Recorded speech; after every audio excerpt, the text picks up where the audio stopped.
just want to share a little bit more on what Lebec is doing and kind of go backwards on that. So, I was very lucky in 2020 in the height of the pandemic, right? It's a different time, to meet women like Julia, who, came from the asset management space, the philanthropy space, the entrepreneurial space. And I had this dream of bringing that kind of talent together in a firm that could do everything that it possibly can to mainstream innovative finance, right? How do we make what we are talking about today the norm versus the exception? And so really we exist in the world to do that. And, the three ways that we do that is by one, again, showing our clients how they can put all of their capital tools to work in the most meaningful ways. Second, it's bringing people in a room together who would not be in a room together from across that capital spectrum to dive into how all of these different capital tools are complementary and together are necessary to address these trillion-dollar challenges. And three, it's helping our clients be very compelling and strong storytellers, right? This moment that we are in is absolutely asking for new storytelling to make sure that we don't give up, right, on climate and that we visualize what the possibilities are. And so I feel very much, Lori, that, in my journey, I got to see a lot of innovations that worked. I saw a lot of things that did not work, but I'm going to lean into the things right now that I saw work.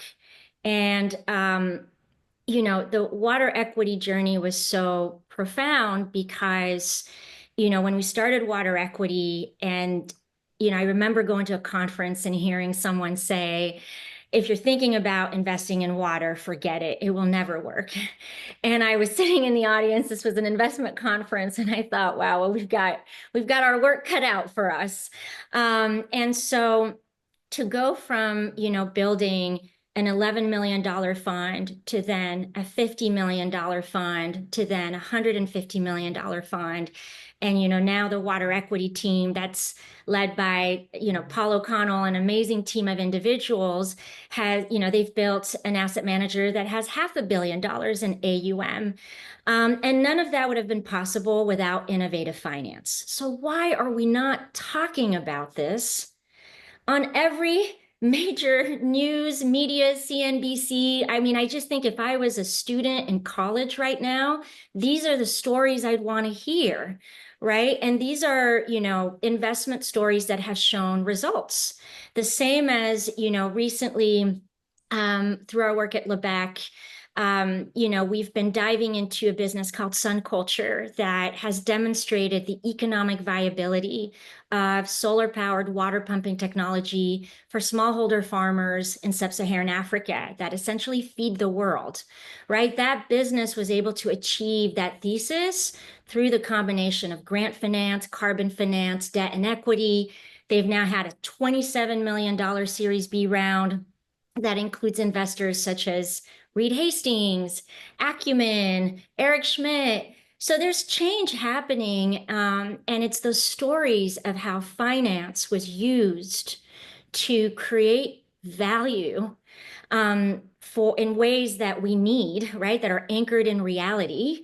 I think those stories are what need to get out there. So, something that I always share with our networks and communities is that tomorrow's most successful businesses and organizations will absolutely be built differently. They are going to blend different forms of capital, from private credit strategies to private equity to blended finance to you need to be able to pivot in a world that is constantly undergoing change, right? Now we're going through weekly change. Secondly, they are going to leverage tech and AI. And when we look at AI, as much as tech and AI will absolutely be foundational in increasing efficiency, affordability, and reach, AI's computational needs are extremely resource intensive, right? So, how are we going to see AI's potential in a world where our demand on water will likely exceed what is available to us by 40% in the next 5 years, right? So, businesses who are using AI and that are striving to create value are going to need to understand that.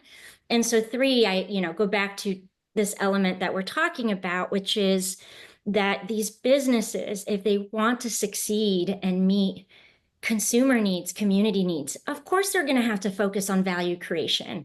We don't need more products that we don't need. You know what I mean? Like, we need things that are solving things.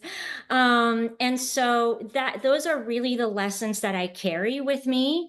And I do want to share that, along the way, what made the difference for me, Lori, was the people that I worked with, and that I learned from. And I was really lucky when I was at the World Bank and I took on this adventure of taking this job in Southeast Asia. I had a wonderful mentor, Peter Stevens, who said to me, you could come do this job and just do the job description, or you could come and shake things up and challenge the status quo and color outside the lines. And so I think from a very early stage in my career, I always wanted to color outside the lines. And I think that's really what we need to do with the financial industry.